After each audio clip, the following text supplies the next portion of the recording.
Kenyans Uk, and I decided to come here because as a young person from Kenya, I'm very concerned with what is actually going on. Like freedom, we don't have freedom of speech. My fellow Kenyans don't have freedom of speech back home. It seems like the constitution has been suspended because like last week we saw Murkomen giving shoot to kill orders. A lot is not going on right. Ruto does not seem like he is respecting the constitution, including the fact that Kenya is a secular state, and he's insisting on building a church at State House. So it's a lot of things that have culminated that have brought me here as a young person. So in general, I'm not happy with the state of affairs in my own country. Yeah, they are absolutely being reckless, and I tend to think that they don't think that there is consequences to their actions. But I think they should know there is consequences to their actions because we have a working constitution and Kenya has one of the strongest constitutions in Africa. So why should people like Murkomen issue shoot to kill orders to police? Is that the correct way to police young people who are unhappy with what's going on? That's not the correct way to do it. Yeah. There is other ways of policing because policing is all about change. You can arrest anyone who is You cannot arrest someone for approaching a police station. What if they're just walking by? So I cannot issue a shoot to kill order because that's against the law and that's against human rights, which I think Kenya has ratified the Charter of Human Rights by the United Nations. So there are other ways of policing because like here in England, we don't see people being shot for approaching police stations. I am here protesting. No one is shooting me, so why should you shoot me? I don't agree with goons looting public property. That's wrong, and that's where police should come in. But police should not beat or use tear gas on peaceful protesters. I think the way forward for Kenya is for the constitution, for the leaders to follow the constitution because we have a very, very strong constitution that can help us put the leaders in check. But they are not following the constitution, and that's what's infuriating me as a young person because when we have such orders, when we have the president looking to create a church, the church is not a priority. Like you've seen the Moi University collapsing, you've seen the University of Nairobi, which is like our prestigious university, it's at the verge of collapsing. Is the church a priority when universities are collapsing? Is the church a priority when there's no medicine in public hospitals? Is the church a priority when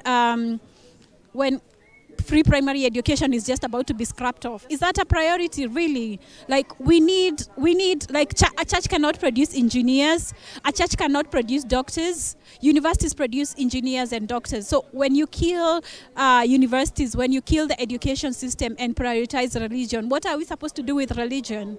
What are we supposed to do? So for me, I just need them to do the right thing, follow the constitution, do the right thing, apply policies that are not going to economically marginalize young people further because the current economic policies we have in Kenya, they make it near impossible for young people to survive in that country. So if they do the right thing, as a young person, I don't have any issue with them. Thank you. Fellow Kenyans, brothers and sisters in the struggle, today we gather not in just memory, but in movement. We are thousands miles from home, yet deeply connected by blood, by pain, and by purpose. From London to Kisumu, from Birmingham to Githurai, we are one voice, one people, one movement. Sabasaba is no longer just history. It is a cry that echoes from 1990 to 2023, 2024, and into 2025. It is the blood on our streets, the tears in our homes, and the fires in our hearts. We stand here and say, rein in your training. We say your brutality. We say your corruption. And we are not afraid. To every Kenyan back home, you are not alone. You are not powerless. The regime wants you to feel isolated, but we stand with you, united in resistance, in pain, in anger, and in hope. To the international community, we demand sanctions on the Kenyan leadership.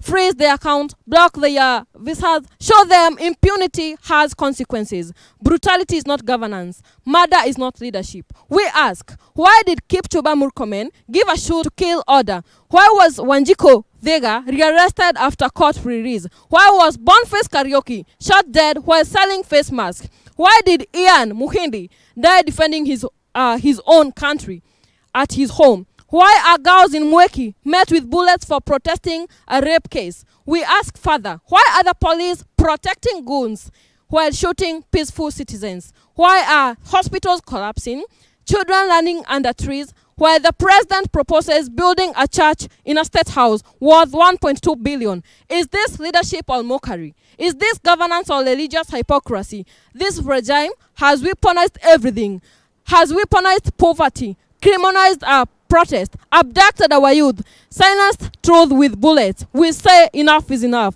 And to the diaspora community, protest in front of your embassies. Pressure your government. Speak up. Let the world know Kenya's democracy is under siege.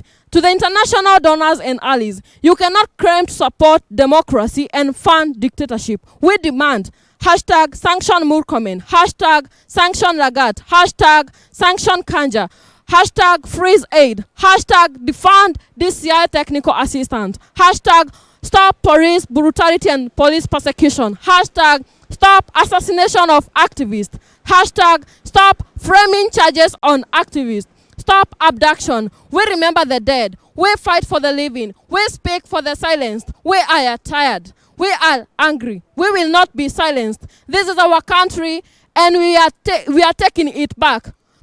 We finish by saying, we are the children of Sabasaba and we are awake. Viva the youth, viva the people of Kenya, and viva comrades. Comrades power! Comrades power! As diasporans, we are here in the streets of London. And what is happening here is we are drawing attention to the international community to make them aware that Kenya is burning and that we need their help. We need them to condemn what is happening in Kenya. What is happening in Kenya is gross abuse of human rights. And as we are former colonies of United Kingdom, of British, we believe that they have a lot of stake in correcting what is happening in Kenya. They call themselves development partners, and they know what is happening in Kenya. This is the time to change. This is a time to call on the presidency of Kenya to show that they care about our Kenyans who are dying. We need them to condemn them. We have written to every single member of parliament in the Westminster Parliament to rise up and condemn what is happening in Kenya.